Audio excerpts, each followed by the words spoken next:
So ja, dis weer maandag. En wat het jy laasweek gedoen om jou finansiële situasie te verbeter?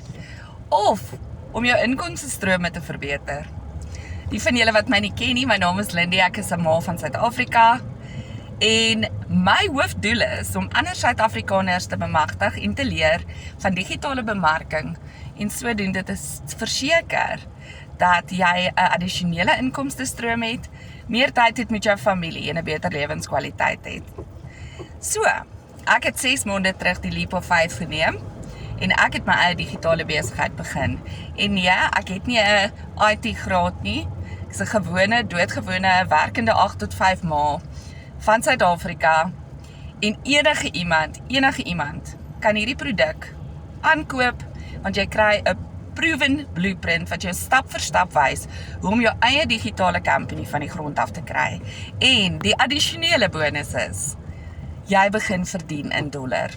En ek kan nie vir julle genoeg sê hoe dit my lewe verander het nie. As jy belangstel in meer inligting en jy wil ook toegang hê tot daai blueprint, comment net ja en ek deel dit met jou. Wat het jy om te verloor? En wat as dit werk? En jy kan soos ek ook in dollar verdien. Kom aan ouens, dis 'n keuse, ja of nee. Wat gaan jy sê? Kan nie wag om van julle te hoor nie. Lekker dag.